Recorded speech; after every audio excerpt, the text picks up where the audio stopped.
Hey, what's going on, everybody? It's Not Your Average Josh back here for my third movie review of the day, and it is a movie I saw called About My Father, starring Sebastian Maniscalco and Robert De Niro. The pairing that I never knew I wanted, but was pretty awesome that I got. But before I get into my review of this, I do want to say if you're watching this, hit that like button if you enjoyed this video, and also leave a comment down below if you have any thoughts on this movie or anything else you want to put down there. I appreciate any support I get for this channel. You can also hit that subscribe button as well. If this is your first time watching any of my videos, or if you're a returning viewer, you can also follow me on TikTok and add me on Snapchat, where I'll post content similar to this. But for the most part, my content will be here on this YouTube channel, Not Your Average Josh. So again, I appreciate all the support.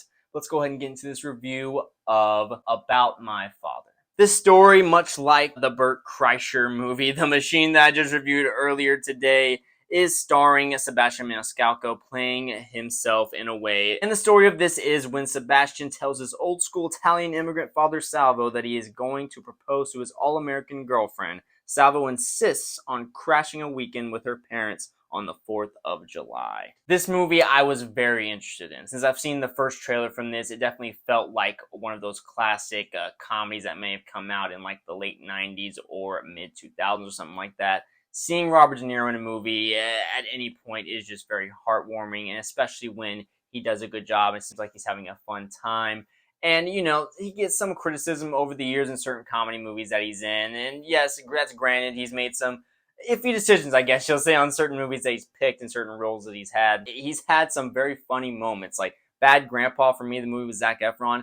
That was gold. Like, I really love watching that movie. That is a comedy that I can always go back to. They're both really good, the chemistry they had in that movie. So once I saw this trailer, it definitely felt like a movie that had that classic comedy feel of just constant laughing out loud throughout, and then also having a little bit of that heart in there that it could come off as cheesy, but hopefully would ride that line of touching you a little bit through all the laughs and everything. And I am happy to say that is pretty much what this movie was. I had such a good time with this movie. It just felt like such a nice relief to see a movie like this in the theaters. Hopefully it will do pretty well. I hope maybe it can at least make its money back. Sebastian Maniscalco in this, he is just so good. The chemistry he has with Robert De Niro in this as his dad Salvo. This story being, of course, about my father, being about their relationship, has been raised by his father who came over from Sicily, and they lived in Chicago forever, and really the dynamic of their relationship is complicated. They definitely have this really strong love for each other. There's also this kind of resentment and guilt at times they both feel for each other. Salvo's wife, Sebastian's mother, had passed away just recently within the past year. This is going to be the first 4th of July without her. It's their favorite holiday. And one of the funny things they say in this is one of the reasons why it's their favorite holiday, specifically Salvo, is because it's the holiday you don't have to give any gifts. And so there's a lot of funny little moments like that in this movie, and very ridiculous, over-the-top funny moments in this as well that just all really hit me in the right way. I laughed out loud very frequently throughout this movie. Not necessarily in a constant way, but it was pretty much around that line. Like every couple minutes or so, I was laughing out loud at something. Sometimes it would be in a row. There was a couple of scenes in this movie that really just got me cracking up. I thought all the actors in this movie, it seemed like, had one moment or another, but they were very funny in this. Leslie Bibb as Ellie, who plays Sebastian's wife, I thought she did such a good job. You really did feel like they were a true couple here, and they go to her parents' house, so what his future in-laws are going to be. It's a very typical comedy in a lot of ways. Nothing that you haven't seen before here.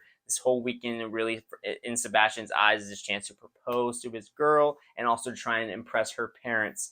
Obviously something that has been used plenty of times before, but I thought it was done in such a good way here. All the comedy sequences that were in this movie, I thought, were very clever and creative and just very entertaining on the surface. Kim Cattrall as Tigger, the mom of Ellie. I thought she at first just seemed like she was going to be kind of that typical mom, that judgmental person, but she had some unique layers to her, some very funny moments as well with Robert De Niro and also her daughter that show some different sides to her character that I didn't expect. And even with the dad, David Raish, I believe is how you say it, as Bill, I thought he was just going to be this typical stick-in-the-mud guy, which for the most part he is, but he even has some funny moments, very funny lines that were just out of nowhere that had me fucking rolling in my seat, and the guy behind me was cracking up as well in this. We were definitely on the same wavelength in this movie of frequently laughing at this. Anders Holm, of course, from Workaholics, what most people know him from. He is a fucking funny guy anytime I see him in anything, and he is just that. He plays this really rich boy, the brother of Ellie in this, and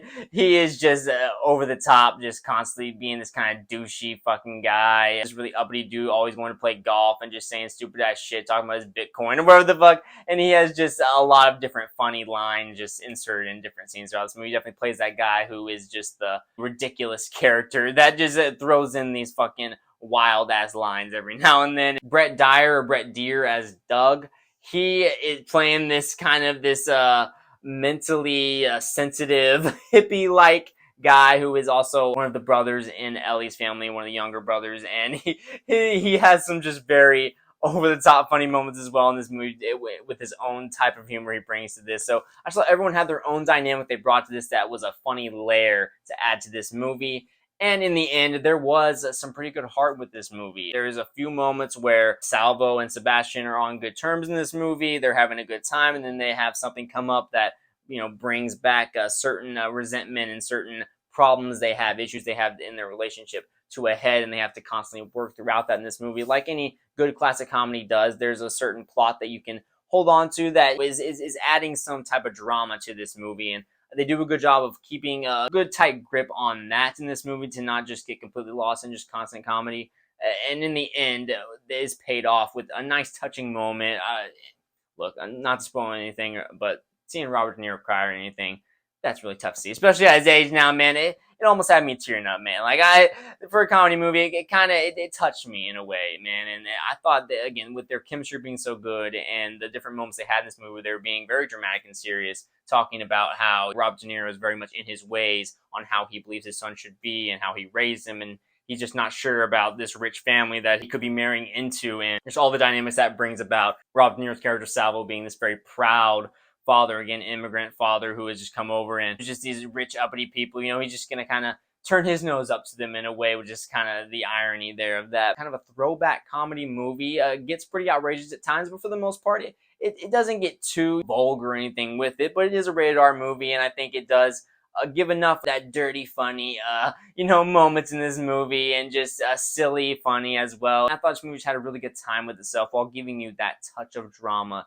that you would want. And yeah, I had a really good time with this. I would definitely love to see it again as soon as it comes out. Potentially, I wouldn't even mind seeing it in the theater again. These are the kind of comedy movies that I want to continue to keep coming back to the theaters, and I hope it just brings in enough of an audience to where studios can continue to put more faith into this and have people like Sebastian Maniscalco come out with movies like this. He was part of the writing team on this. I thought he did a good job with it. Not breaking any new ground here, kind of a fish out of water scenario as well with them coming to this country club for this 4th of July weekend. I was laughing through most of it and was touched a little bit by the end of it. But that's my main thoughts. I'm going to give About My Father 8.5 out of 10. Really impressed with how much I like this movie. I don't really have any major negatives with this movie, if I'm being honest. I just had a really good time with it. It's not necessarily one of the great comedies ever, but I think it does pretty much everything on a solid level. It definitely caters to my tendencies more than anything. But what are your thoughts on this movie, on Sebastian Maniscalco? Leave a comment down below. Also hit that like button if you enjoyed this video, and hit that subscribe button as well if this is your first time watching any of my videos, or if you're a returning viewer as well. Any support for this channel is very much appreciated. You can also follow me on TikTok and add me on Snapchat, where I'll post content similar to this, but for the most part, my content will be here on this YouTube channel, Not Your Average Josh. So again, I appreciate all the support. I'll be looking for more videos very soon, and I'll talk to you guys later.